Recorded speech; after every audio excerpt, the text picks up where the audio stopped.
pearl, and what is it? It's air compressed pearl powder. And it's got a lot of trace minerals to help heal the body, heal the eyes, the hair, the skin, the nails, and help you sleep better. So the first way is to help heal the eyes. Yes, your eyesight can regenerate. Any eye doctor who tells you differently just wants to sell you thicker and thicker glasses. But what you can do is you can eat a half a teaspoon of pearl powder to help feed the eyes. And then you can also take a little bit of pearl powder and organic coconut oil or castor, place it around the eyes. That can help detox the toxins which are built up in your eyes, which usually cause floaters, and then your eyesight can regenerate. Next, you can make your own toothpaste with pearl powder. You don't have to use fluoride. Didn't you know fluoride was tested on infants without teeth to say it was safe and effective for cavities? You can use a little bit of pearl powder, a little bit of peppermint oil, and a little bit of coconut oil. Brush your teeth. You can also try some pearl before bed if you're having any sleeping issues. The magnesium carbonate puts you right to bed. It's also pet friendly, or you can even put it as a mask. Heal your skin without toxins. Somebody could say, well, why does pearl work so well? Because it has carbonated minerals, minerals from nature, not synthetically made in a lab or by Big Pharma. But it contains a little bit of calcium, a little bit of selenium, silica, magnesium carbonate. That's a real important one. Manganese, copper, and 2% structured water to hydrate your body. Because when you're dehydrated, the body begins to fall apart. Pearl can bring back that hydration and then heal the body. Welcome to Sovereign Sisters Podcast. I'm your host, Angela Atkins of yourhealthunbound.com, and today is something a little different. I'm going to share the story of how trauma shaped my life and how I turned pain into purpose. So let me start from the beginning. The first time I truly understood what trauma was, I was just 9 years old. I remember it so clearly. It was September 24th, 1964. My family was in the car, my mom, my dad, my brother, and me. And I don't remember all the details of the crash, but what I remember is waking up in a hospital with my long waist-length hair completely shaved off. My skull had been fractured, and they had to do an emergency craniotomy surgery. I had 13 metal stitches across my scalp, and I had no idea what was going on, only that nothing felt normal. But I was a resilient kid, and I managed to overcome the stares from people who thought I was a boy because I had no hair. I would just tag along with the nurses to help them with the other kids who I thought were much worse off than myself. It was such an innocent time. But the real wound wasn't on my head. It was in my heart. My brother, my best friend, didn't survive. That kind of lust doesn't fade. It reshapes you. One minute, you're a kid with a playmate, a partner, somebody you think will be there for life. And the next, you're someone who knows death by name. Well, that was my first introduction to trauma and the medical world. And I have to say, back then, the nurses were so kind. They were warm. They saw a little injured girl and treated me like a person, not a patient. And that memory stayed with me, especially in contrast to how things would change later. Then, when I was 15, trauma knocked on my door again. My mom passed away after a long illness. Watching her decline taught me a kind of helplessness I wouldn't wish on anybody. My dad was doing the best he could. Now, he was a police officer, so he had an unpredictable schedule. But it meant that I was the one managing the house, doing the cooking, the cleaning, and just trying to hold everything together. But there were so many nights when I was alone. No guidance, no mother to lean on. I just did what needed to be done because there was no other option. And honestly, I didn't think of it as resilience at the time. It was just survival. But when I was 18, during my very first semester of college, I got pregnant. That moment changed the entire trajectory of my life. I married the baby's father, dropped out of school, and stepped into a role I wasn't fully prepared for: motherhood. We eventually had 3 children together, And I was home raising them while he was in school full time and working part time. And I know from the outside, it probably looked like a typical young family just trying to figure things out. But on the inside, the marriage was unraveling. We grew apart. And when the divorce came, it wasn't clean. It was actually brutal. He had become a lawyer and he knew how to work the system, and he did. And I went from being a full-time mom to seeing my children every other weekend. It was like the air was sucked out of my lungs, and I couldn't afford the kind of legal fight that he could. All I could do was pray, and every single day I begged God to bring my children back to me. Well, eventually, with the help of a compassionate attorney who didn't charge me an arm and a leg, I was able to win joint custody. It was a huge relief, but really it was far from the end of my challenges. Now, even though I was awarded child support, nobody ever enforced it, so I never saw any of it. It just made me learn how to get on by myself, do it on my own. Now, I had gone back to school when my oldest started preschool, and I finished my degree around the time she was in first grade. Then I worked 2 jobs, scraped and saved every penny that I could, and eventually I bought a house. Now, it wasn't fancy, but it was mine, and it was safe. And that's what mattered, that I had a place to raise my children. But I didn't have a safety net. There was no one who was going to rescue me. But what I had was this unshakable belief that I could make a life for my children, that I could be the steady hand when everything else felt like chaos. But by about the 1990s, I guess I had learned to survive, and I had done it over and over again, but I hadn't learned to care for me, and that lesson came pretty hard. While I was working in a local resident theater, I was walking around on the tiled floor in a pair of heels. But, I had to dress in business attire, right? You think you're supposed to look professional. Well, didn't do me any good because I slipped and went right down on my knee because I was wearing high heels. I hit it hard. Now, I remember the pain was immediately, and it turned out that it damaged everything under my kneecap and I needed arthroscopic surgery. Okay. Well, that fall taught me a lesson. As small as it might sound in, the grand scheme of things, it was my wake-up call. I realized how much I've been trying to fit into a mold, especially as a woman in the workforce. Now, remember, I hadn't been in the workforce. I'd been a stay-home mom. So I was wearing the right clothes, trying to present a polished image, but then at what cost? So after that, I ditched the high heels for good. I decided I'd rather be safe and steady than, stylish, but then broken. And that decision was a small, but it was a powerful act for me of reclaiming my own authority. But then in 1996, my dad died of non-Hodgkin's lymphoma. Well, his passing hit me deeply, not only emotionally, but philosophically. He had declined chemo and radiation, knowing what it would do to him, but he agreed to have his stomach removed in hopes of giving himself a chance. But that didn't save him. Watching him go through that and watching how the medical system responded really opened my eyes. It was so cold, so routine. It became clear to me that the system doesn't heal. It just manages, it goes through process and it medicates. But healing, treating the whole person, that wasn't the goal. And that realization planted a seed that, although it would take years to fully bloom, it never left me.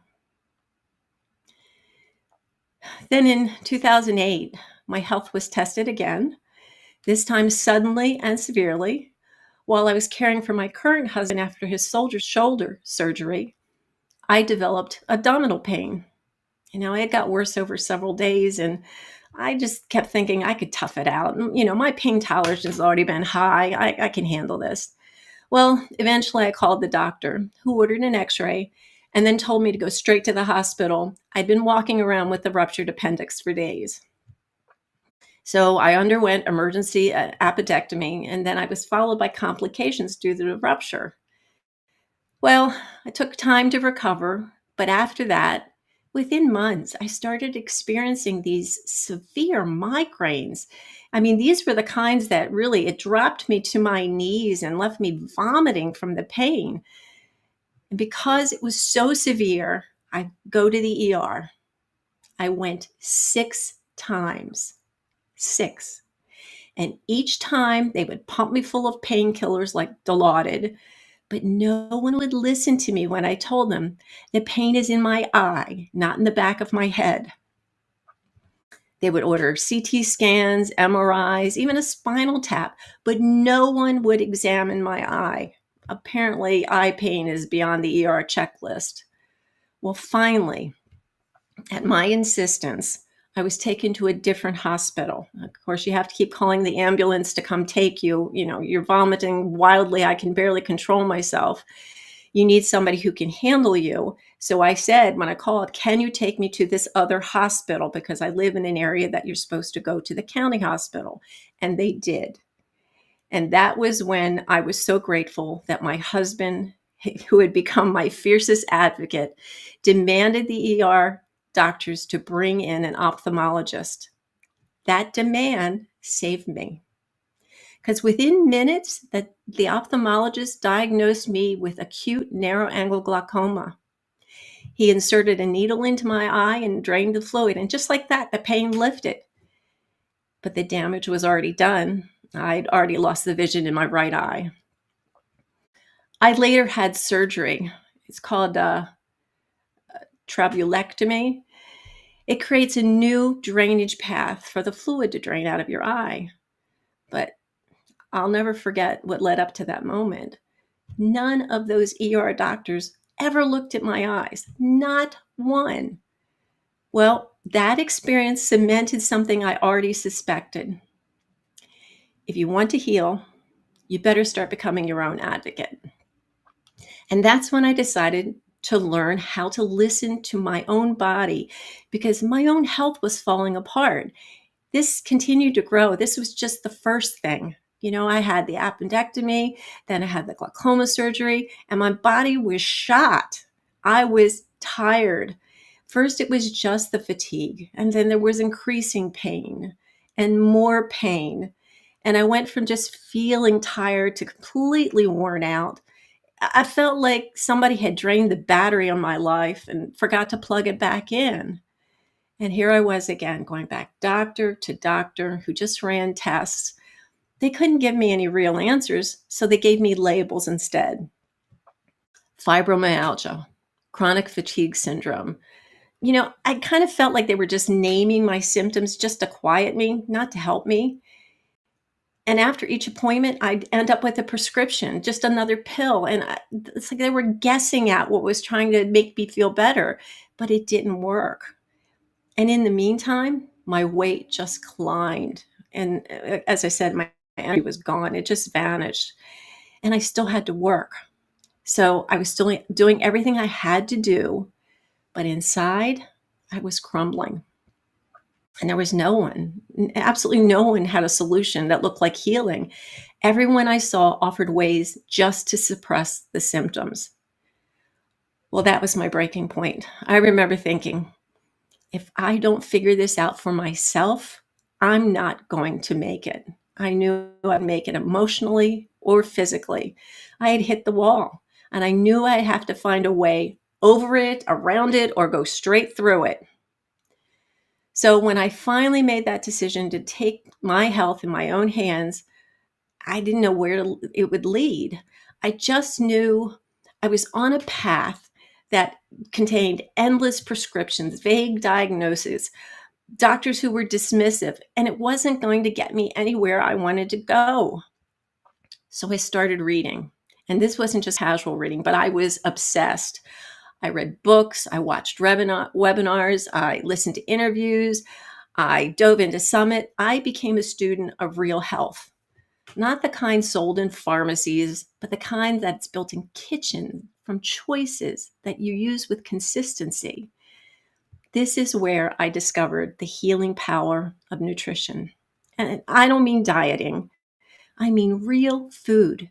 Food that fuels your body, food that works with your biology, not against it. I started experimenting with what worked for me. I was paying attention to how different foods made me feel. And it wasn't overnight, but it was steady.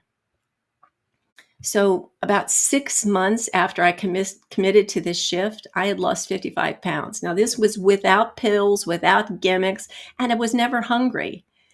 But more importantly, I got my energy back. I started feeling alive again. I wasn't just surviving, I was actually rebuilding my life.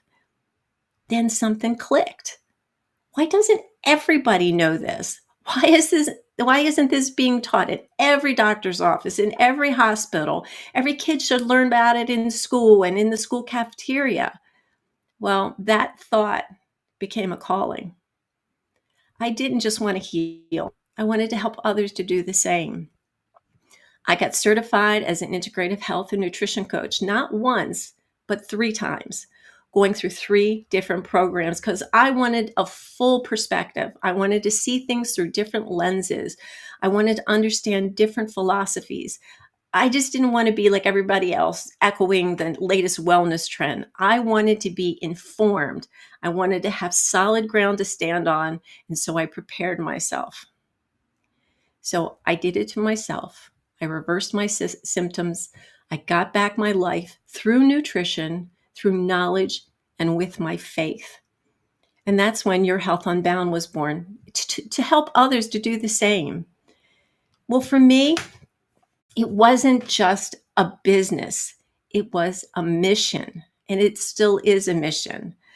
I had walked through the fire. I had been dismissed, ignored, medicated, and I was almost broken. But I came out on the other side, and I'm stronger and clearer than I've ever been. And I knew how to help others find their way with their own health journeys, especially those that had been failed with by the system like I had. But even as I found this new purpose, life wasn't done testing me. In 2019, I started developing intense nerve pain in my feet. At first, I thought it might be related to circulation or something was inflamed. I did everything I could naturally. I diet, rest, movement, but the pain kept increasing. I went from doctor to doctor trying to find answers. But once again, the process was slow and also fragmented because it's dictated more by insurance because they would only cover certain practices and procedures rather than what I actually need. So eventually, through persistence and self-advocacy, I got a diagnosis. I had congenital malformations in my spine. I had scoliosis, spondylitis, I had a rare form of spina bifida, and so many more little things. And it began to explain everything. So I wasn't going to rush into anything. I wasn't going to have anybody talk me into getting the wrong procedure. So I interviewed 8 surgeons from over the United States. I was ready to drive anywhere in the country just to get something done the right way the first time. I asked every question I could think of. I took notes. I compared them. I wasn't looking for a miracle. I was looking for truth. So eventually I did. I found the right doctor. He was clear, he was detailed, and he was honest. He told me about the benefits and all of the risks. So we scheduled surgery. But then the pandemic hit. So all elective surgeries were shut down. Everything was delayed. And when I finally got my procedure in August 2020, the hospital environment was something out of a dystopian film. I had to go in alone. I wasn't allowed any visitors. My husband was sent on his way. I just had the clothes on my back and the phone in my hand, not even a charger. There was nothing there that looked there was nothing familiar for me. After surgery, I was left in this makeshift recovery area for 3 days. I actually had to ask for food. Now, the nurses stopped by maybe once a day, but when they came to wheel me for an x-ray, they asked me to put on a mask. Well, this was too much. I had reached the end. All of this stress triggered an asthma attack. They had to put oxygen on me. This whole thing became so surreal. Well, eventually I was moved to a trauma ward, and I remember the food was barely edible. They pushed opioids like it was the only protocol. And when I asked for alternatives, I got blank stares. So I just refused the pain meds. I'll deal with the pain. I'm not worried about that. But then the food, I had to refuse the Ensure. And then I had to explain to the nurses why it was nutritionally worthless. And you could see some of them had never been challenged like that before. Well, this whole experience confirmed what I knew deep down. The medical system was no longer about healing. It was about managing, sedating, moving people through as quickly and compliantly as possible. And I wasn't interested in being compliant. I wanted to get well. So once that resolved and I was back home and I thought I was back on my footing again, no pun intended, I was living in alignment with my purpose again. I was feeling strong in my body, clear in my mind. Life decided to deliver one blow that I never saw coming. The one no mother should ever have to endure. In 2020, I lost my oldest child, my firstborn, my daughter. We had grown up together, and now she was gone. She was 47 years old. She was healthy, vibrant, alive in every way that mattered. And then suddenly she wasn't. The coroner provided an official cause, SADS, sudden arrhythmic death syndrome. That's what they called it. As if giving it a name could explain what was unexplainable. I knew what it was. I had warned against it, but it was ultimately her decision. And it was as if giving that label of SADS could account for the phone call that shattered my world. It didn't. It was just silence. You see, you never stop being a parent. No matter how grown your child is, no matter how many years pass, they're always your baby. And when you lose them, it tears something fundamental inside of you. It just doesn't just hurt. It completely unroots you.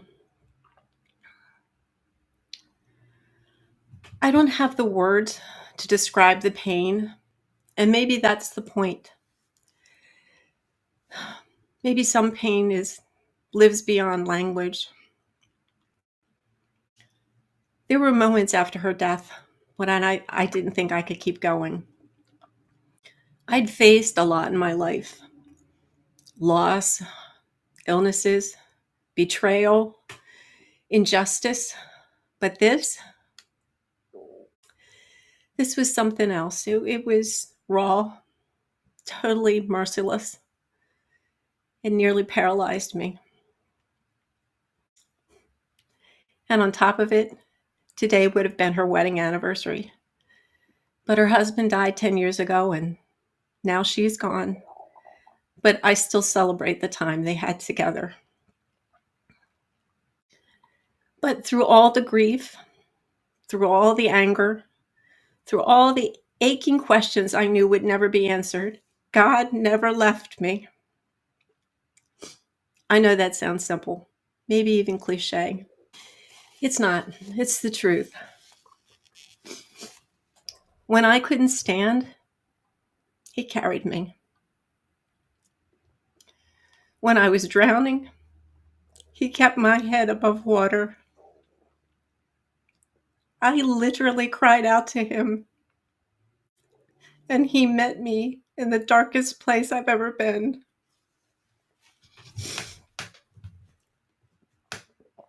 Not with answers, but with His presence. And that's what saved me. And that's what always saves me. People ask me sometimes how I've made it through all of this, how I've stayed strong. But the truth is, I didn't do it alone. I had my faith that anchored me.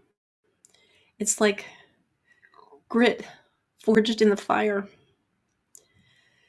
And I have to believe, I have a deep belief that there had to be a purpose for my pain. And I still believe that. Because even now, with this unimaginable loss stitched into my spirit, I can say this with certainty. I was made for this path, not because it's easy, but because I refuse to let the suffering win and be the final word. So telling this story, my story, hasn't been easy. This isn't a highlight reel. It's not polished or anything. It's certainly not perfect, but it's true. And if there's one thing I've learned over the years, it's that truth is what people need most. I've lived through the trauma, and the trauma has shaped me, but it hasn't defined me. It taught me resilience. It forced me to become resourceful. It taught me to trust my own instincts, even when the experts didn't. It also showed me how broken the system is, but how powerful we become when we take our health and our healing in our own hands. I've been failed by medicine, but I've never been failed by my faith. I've been left alone by doctors, but never by God. And this is why I do what I do today. I no longer rely on a primary care doctor. I don't reach for prescriptions. I reach for plants.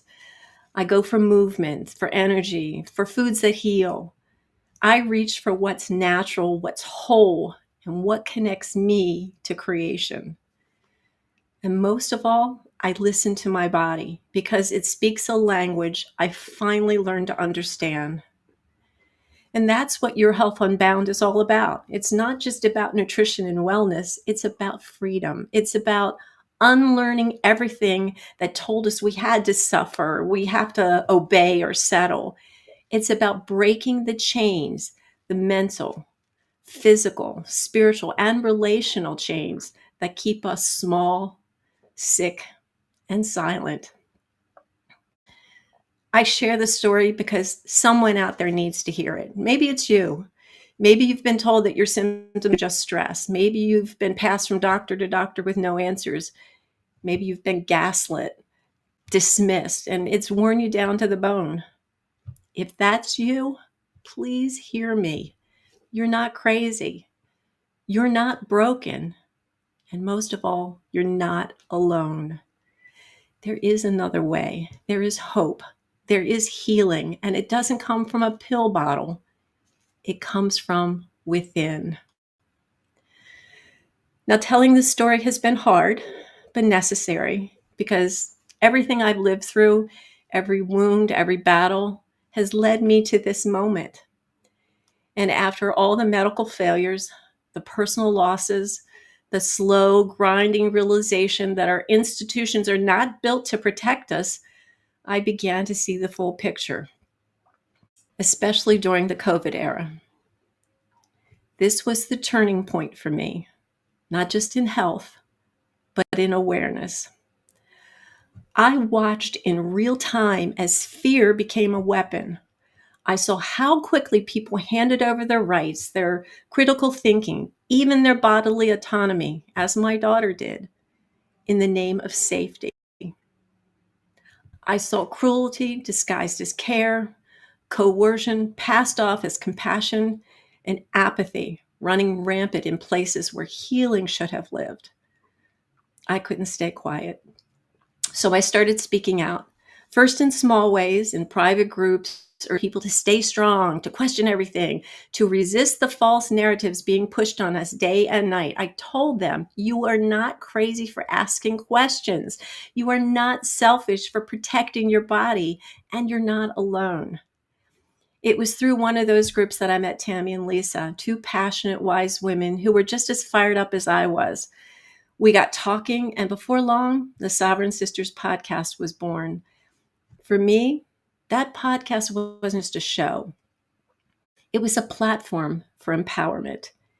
It was about reclaiming what we were told to surrender, our voices, our choices, our sovereignty. Well, Tammy and Lisa have since moved on to their own beautiful work, and I wish them every success. But I'm still here, still speaking out, still holding the line. Because I believe in sovereignty. I believe in bodily autonomy. And I believe that self-empowerment is not just an idea, it's a daily act of defiance and devotion.